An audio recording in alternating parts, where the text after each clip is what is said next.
रूसी सहयोगी पुतिन का साथ छोड़ रहे हैं, दाएं बाएं देश पतन के कगार पर है।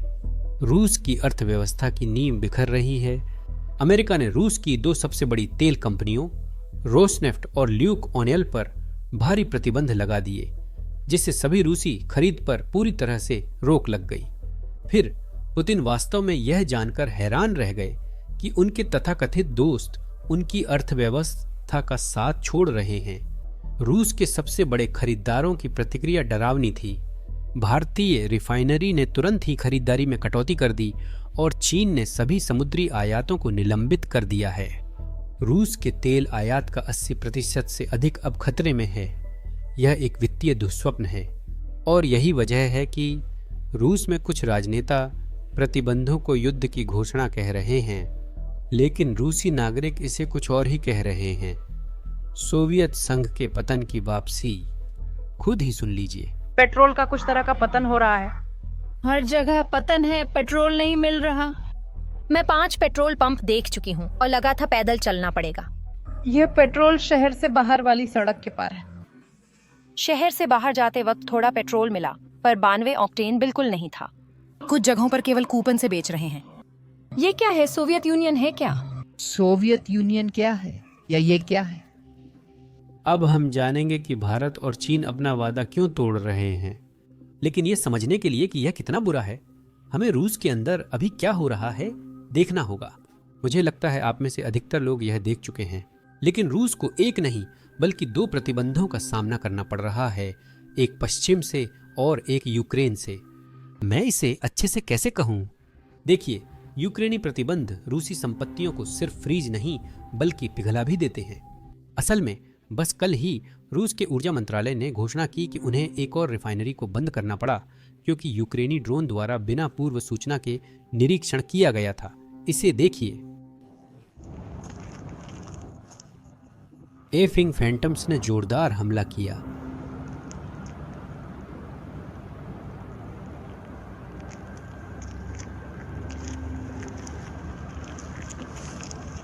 अब अगर आप एक रूसी राजनेता हैं और यह वीडियो देख रहे हैं तो इसका उजला पक्ष देखिए। कम से कम रूस में फायर फाइटर्स की नौकरियों की संख्या तो आसमान छू रही है। दुर्भाग्यवश हम यही बात रूसी निर्यातकों के बारे में नहीं कह सकते, क्योंकि उन्हें अभी बड़ा झटका लगा है। ऐसा लगता है कि भारत और चीन अमेरिकी प्रतिबंधों का मुकाबला करने के लिए पुतिन के साथ कंधे से कंधा मिलाकर खड़े नहीं होने वाले हैं। उन्होंने फैसला किया है कि वे इससे अलग हो जाएंगे, अगर आप मेरी बात समझ रहे हैं, और यह वाकई में अर्थव्यवस्था के लिए बहुत बड़ा झटका है। यही वजह है कि मेदवेदेव इसे युद्ध की घोषणा कह रहे हैं। आइए भारत और चीन के बयानों पर नजर डालकर समझते हैं कि वे ऐसा क्यों कह रहे हैं। हम चीन से शुरू करेंगे, क्योंकि वह रूस के तेल का करीब 47% आयात करता है। रॉयटर्स के मुताबिक चीन की सरकारी तेल कंपनियों ने प्रतिबंधों के चलते रूसी तेल खरीदना बंद कर दिया है। अब यह थोड़ा और जटिल है, क्योंकि चीन सभी तेल आयात को निलंबित नहीं कर रहा है। वे सिर्फ समुद्री मार्ग से आने वाले तेल को रोक रहे हैं, यानी जहाजों से मिलने वाला तेल।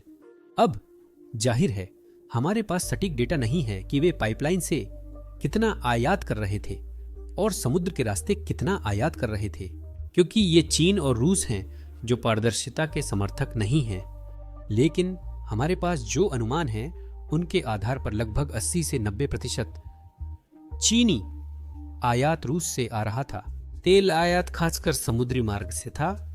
तो अगर अब ये सब बंद हो गया है तो ये रूस के लिए निश्चित रूप से एक बहुत बड़ा झटका है, जो हर दिन लाखों लाख बैरल तेल निर्यात कर रहा है। पुतिन जल्द ही अपने सैनिकों को वेतन देने में दिक्कत झेलेंगे, लेकिन समस्याएं यहीं नहीं रुकेंगी। देखिए, चीन सबसे बड़ा खरीदार था, लेकिन दूसरा सबसे बड़ा खरीदार भारत था। भारत रूसी तेल का लगभग 37% खरीद रहा था। अब भारतीय रिफाइनरियां यही कह रही हैं। ब्लूमबर्ग के मुताबिक भारतीय रिफाइनरियों ने कहा कि अमेरिकी प्रतिबंधों से रूस से तेल आपूर्ति घटेगी। यहां हम भाग्यशाली हैं, क्योंकि भारत से पहले के 2 देशों की तुलना में हमारे पास ज्यादा डेटा है। हम देख सकते हैं कि नए प्रतिबंध कितने असरदार हैं। स्क्रीन पर ये चार्ट देखिए। 2023 से ही भारत को रूस से मिलने वाले कुल तेल का लगभग 50% उन्हीं 2 रिफाइनरियों से आता है, जिन पर राष्ट्रपति ट्रंप ने सिर्फ 2 दिन पहले ही प्रतिबंध लगाए हैं। रोसनेफ्ट और ल्यूक ऑयल। 2025 में यह संख्या 66% से अधिक थी, यानी 2/3 से ज्यादा। अब मेरा अंदाजा है कि भारतीय रिफाइनरियां वाकई में उन कंपनियों से डील नहीं करना चाहती जिन पर प्रतिबंध लगे हैं।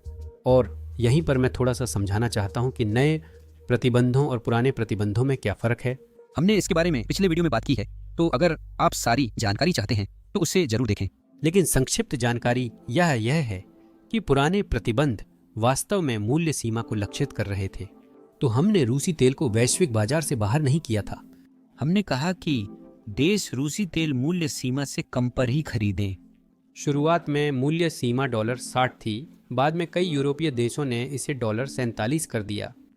अगर उदाहरण दूं तो ऐसा था जैसे हम रूस को सड़क पर चलने दे रहे थे, लेकिन कह रहे थे कि 40 मील या कम रफ्तार से चलो, तुम इससे ऊपर नहीं जा सकते। लेकिन ये नए प्रतिबंध दो तरह से काफी अलग हैं। ये राष्ट्रपति ट्रंप और उनकी प्रशासन द्वारा पद संभालने के बाद घोषित पहले प्रतिबंध हैं। लेकिन दूसरी बात यह है कि ये प्रतिबंध कोई मूल्य सीमा प्रतिबंध नहीं है, ये पूरी तरह से एक नाकाबंदी है। इसका मतलब है कि कोई भी इस कंपनी के साथ लेन देन नहीं कर सकता, और ये सिर्फ तेल खरीदने से ही संबंधित नहीं है। बिल्कुल कोई भी इस कंपनी से तेल नहीं खरीद सकता बिना खुद पर प्रतिबंध लगने का जोखिम उठाए। लेकिन बात सिर्फ तेल की नहीं है। जो भी कंपनी या देश इन देशों से लेन देन करता है वही जोखिम में रहता है। मतलब बीमा कंपनियां इन दोनों कंपनियों के साथ काम नहीं कर सकती, बैंक उनके साथ काम नहीं कर सकते, शिपिंग कंपनियां उनके साथ काम नहीं कर सकती। जो भी आप सोचें, वे रोसनेफ्ट और ल्यूक ऑयल के साथ काम नहीं कर सकते, वरना उन्हीं प्रतिबंधों का सामना करना पड़ेगा।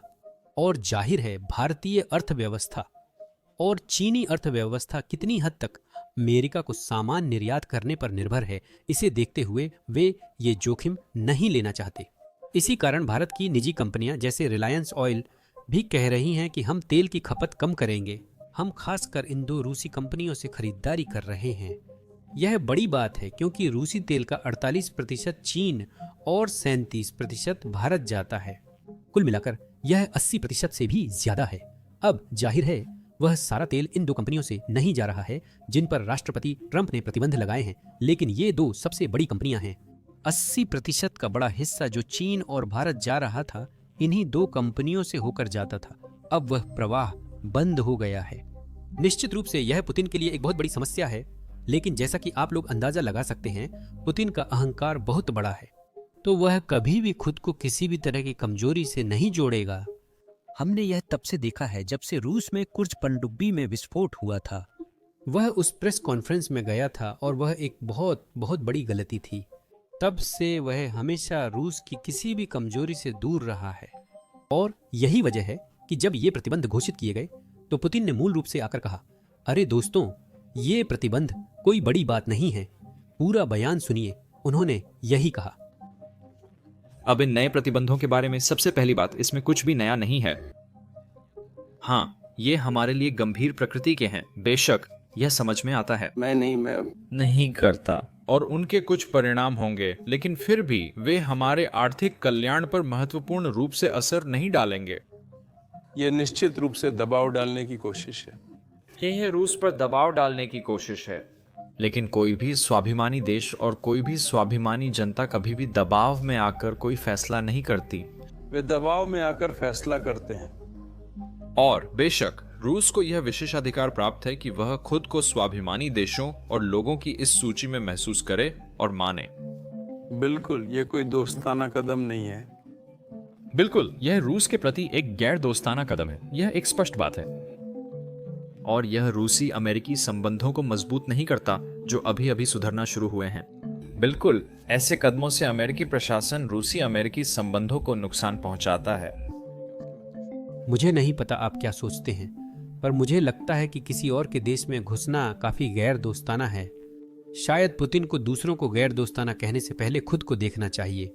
अच्छी बात यह है, राष्ट्रपति ट्रंप से यह सवाल पुतिन की टिप्पणी के कुछ घंटे बाद पूछा गया और उनका जवाब मजेदार था। मुझे नहीं लगता पुतिन को यह अच्छा लगा होगा। देखें। धन्यवाद। राष्ट्रपति पुतिन ने कहा कि रूस अमेरिकी प्रतिबंधों से अप्रभावित है। उन्होंने कहा कि इसका रूसी अर्थव्यवस्था पर किसी भी गंभीर तरीके से कोई असर नहीं पड़ेगा। क्या वह सही कह रहे हैं? मुझे खुशी है कि वह ऐसा महसूस करते हैं, ये अच्छी बात है। मैं आपको 6 महीने बाद इसके बारे में बताऊंगा। ठीक है, देखते हैं कि सब कुछ कैसे होता है। अब इसका एक कारण है कि पुतिन हमेशा कहते हैं कि सब कुछ ठीक है।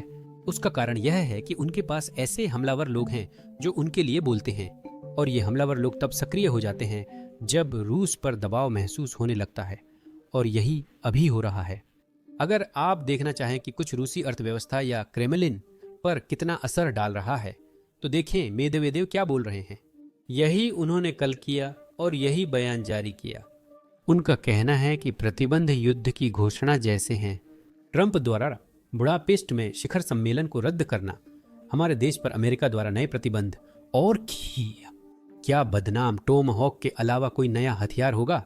अगर अब भी किसी भी टिप्पणीकार को कोई भ्रम था तो लीजिए, संयुक्त राज्य अमेरिका हमारा दुश्मन है और उनका शांति दूत अब रूस के साथ युद्ध के रास्ते पर है। हाँ, वह अब भी हमेशा सक्रिय रूप से कीव की तरफ से नहीं लड़ता, लेकिन अब यह उसका संघर्ष है, बाइडेन का नहीं। बिल्कुल, वे कहेंगे कि वह और कुछ कर ही नहीं सकता था, उस पर कांग्रेस में दबाव डाला गया था, वगैरह वगैरह। लेकिन इससे मुख्य बात नहीं बदलती। लिए गए फैसले रूस के खिलाफ युद्ध की कार्रवाई हैं, और अब ट्रंप पूरी तरह से पागल यूरोप के साथ खड़े हो गए हैं। इस पूरे ट्रंप पेंडुलम मामले में एक फायदा भी है। यह संभव है कि बिना किसी अनावश्यक बातचीत की परवाह किए सभी ठिकानों पर विभिन्न हथियारों से हमला किया जा सकता है। विजय वहीं मिलती है जहां यह सच में संभव हो। मैदान में डेस्क के पीछे नहीं, दुश्मनों का नाश करते हुए बेकार सौदों में नहीं। अब मैं रूसी नहीं बोलता तो शायद मैं चीजों को लेकर थोड़ा भ्रमित हो रहा हूं।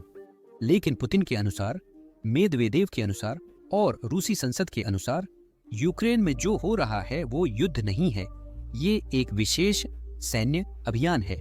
भले ही रूस को 10 लाख से ज्यादा हताहतों का सामना करना पड़ा है और दसियों हजार रूसी टैंक नष्ट हो चुके हैं, उनका उपकरण फिर से सोवियत युग का है, लेकिन यह युद्ध नहीं है। लेकिन किसी तरह प्रतिबंध युद्ध की घोषणा है। क्या रूस में युद्ध का वही मतलब है जो यहाँ है? शायद क्योंकि मैं पुतिन की भाषा नहीं जानता, इसलिए समझ नहीं पा रहा हूँ। लेकिन ऐसी टिप्पणियां एक बात दिखाती हैं, और वो ये कि रूस अब बौखला गया है। इस बौखलाहट की वजह भी सीधी है। अर्थव्यवस्था वाकई में संघर्ष कर रही है। यहाँ तक कि रूसी मीडिया भी इसके बारे में बात कर रही है। उन्होंने नया सर्वे प्रकाशित किया जिसमें 67% रूसी लोगों को कोई अंत नजर नहीं आता। उन्हें नहीं लगता रूसी अर्थव्यवस्था उनकी जिंदगी सुधारेगी। इसे देखिए, यह मेरी तरफ से नहीं आ रहा है, यह रूसी अखबारों से आ रहा है, राज्य नियंत्रित अखबारों से। यह अर्थव्यवस्था और आर्थिक समस्याओं पर केंद्रित है। यहाँ हेडलाइन है, मुद्रास्फीति से लड़ाई ही इसे बढ़ा रही है। अखबार रूस की निवेश गतिविधि पर चर्चा करता है। स्थिति तेजी से बिगड़ रही है और अधिकांश नागरिक उद्योग अपने उत्पादन में कटौती कर रहे हैं। यहाँ ऑटो उद्योग का उदाहरण है। इसमें कहा गया है कि ऑटो उद्योग में कार श्रमिकों को 4 दिन के सप्ताह पर भेजा जा रहा है। अखबार एक नए सर्वेक्षण के नतीजे भी प्रकाशित करता है जो रूसी जनता के मूड और अपेक्षाओं में एक स्पष्ट बदलाव दिखाता है। उस सर्वेक्षण के और विवरण यहाँ दिए गए हैं। अखबार कहता है कि आज रूसियों में से 1/3 से भी कम, यानी 27% को उम्मीद है कि अगले 6 से 12 महीनों में देश में जीवन बेहतर होगा। अब अप्रैल में यह आंकड़ा 29% था। कॉमर्स संडे भी अर्थव्यवस्था पर ध्यान केंद्रित कर रहा है। पहले पन्ने पर यह खबर है, डेयरी उत्पादों की मांग घट रही है, खासकर मार्जरीन और मक्खन की। ये मुख्य रूप से महंगाई और लागत के दबाव के कारण कीमतों में उल्लेखनीय वृद्धि के कारण है। और कारोबार, अब जैसा कि मैंने कल कहा था, प्रतिबंध कोई ऐसी चीज नहीं है जो रूसी अर्थव्यवस्था को कल ही ध्वस्त कर देगी। मुझ पर भरोसा करो, मैं भी वही चाहता हूँ, लेकिन दुनिया ऐसे नहीं चलती। प्रतिबंध फंदे जैसे हैं। हर नए प्रतिबंध से रूसी अर्थव्यवस्था पर फंदा और कसता है। इसका मतलब यह नहीं है कि अर्थव्यवस्था खत्म हो गई है। इसका मतलब सिर्फ इतना है कि उसे सांस लेने में और भी ज्यादा मुश्किल होगी। मुझे नहीं लगता कि भारत और चीन रूसी तेल इतनी आसानी से छोड़ेंगे, क्योंकि हम जानते हैं आगे क्या होगा। इन बयानों के बाद पुतिन भारत के लोगों को चीन के लोगों को फोन करेंगे और उन्हें और भी बड़ी छूट की पेशकश करेंगे। और अगर हम सिर्फ इसे वित्तीय दृष्टिकोण से देखें तो दोनों देश, भारत और चीन, अपना हिसाब किताब जरूर करेंगे और वे कहेंगे, अरे अगर आप हमें शायद 200% या 300% अतिरिक्त छूट दे सकते हैं तो शायद पश्चिमी देशों संयुक्त राज्य अमेरिका द्वारा प्रतिबंधित होने का जोखिम उठाना भी फायदेमंद हो सकता है। और सोचिए क्या, पुतिन बुरी तरह से मजबूर हैं। उन्हें अपने युद्ध को जारी रखने के लिए पैसे चाहिए, उन्हें अपनी युद्ध अर्थव्यवस्था को चलाते रहने के लिए पैसे चाहिए, तो वह उन्हें और भी बड़ी छूट देगा। लेकिन फिर भी ये अच्छी बात है क्योंकि उसकी कमाई का मार्जिन कम हो जाता है। रूसी सरकार को तेल बिक्री से मिलने वाला राजस्व कम होगा जो मददगार है। जैसे हाउस पुतिन छूट से प्रतिबंधों से बच सकते हैं, वैसे ही अमेरिका नए प्रतिबंध लगा सकता है उन सभी रास्तों को बंद करने के लिए जिनका वह इस्तेमाल कर रहा है। दरअसल यूरोपीय संघ ने तो कल ही ऐसा किया। उन्होंने एक और प्रतिबंध पैकेज की घोषणा की। इस बार यूरोपीय संघ खास तौर पर उस शैडो फ्लीट को निशाना बना रहा है जिससे पुतिन तेल सभी ग्राहकों तक पहुंचा रहे हैं। इसका मतलब है इन जहाजों में से कोई भी बंदरगाह पर दिखे तो वहां प्रतिबंध लगा सकते हैं। और इसका मतलब है कि अब बंदरगाह कंपनियां इन जहाजों को अपने बंदरगाह पर रुकने देने के मामले में ज्यादा सतर्क हो गई हैं। कभी कभी वे उन्हें रुकने नहीं देते, जिससे यह बिल्ली चूहे का खेल बन जाता है। हर प्रतिबंध से रूसी अर्थव्यवस्था पर दबाव बढ़ रहा है। मेरे पास बस इतना ही है।